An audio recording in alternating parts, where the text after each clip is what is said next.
Excited about today. Today is going to be a little different than most because I have what I like to think of as a rock star lineup. We have what I would say are A-listers or our heavyweights or our best speakers that we can find. And one of the biggest ones is going to be our keynote speaker, who I'll introduce in a minute. We're really grateful to have him here today. First, let me ask by a show of hands, how many people here are in the field of applied behavior analysis, by a show of hands? Oh, wow. Okay. How many people here are board certified in some capacity? Wow. Well, congratulations. I don't know if you know this, but last year Forbes ranked your profession as one of the 6th most meaningful jobs in the world. Let's give ourselves a hand for that. That's pretty awesome.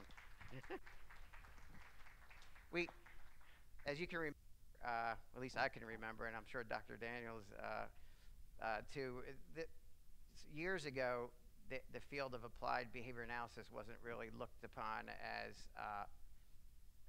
relevant, and it was mostly mainstream psychology with cognitive and behavioral psychology and developmental theories. What we're excited about today is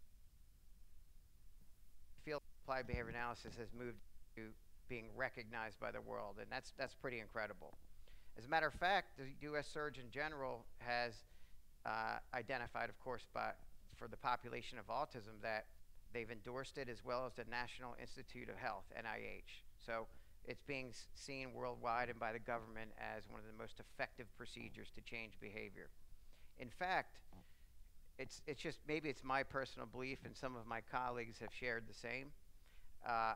I truly believe that applied behavior analysis at some point may be considered a natural science. Just like physics, chemistry, geology, and biology, it's extremely lawful, systematic, methodical, and ubiquitous. So the principles very often do not change unless we uncover new principles, but they're all the same and they always apply, and they're systematic. Good to know. It's concerning, though, over time, how applied behavior analysis seems to pigeonhole us with autism.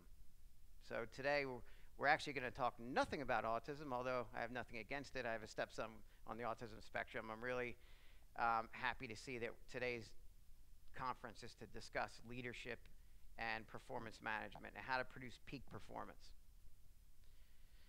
So one of the pioneers in that field, who I'll introduce in a minute, from Aubrey Daniels International, Dr. Daniels' group has done tremendous things throughout the world, internationally, decreased employee turnover, increased safety at work. If you can think about workers' comp claims are at an all-time high.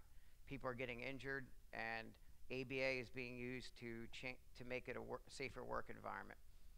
Productivity is through the roof through the use of performance management. Training, the use of fluency when it comes to intensive training procedures. And one of the biggest areas is employee engagement. So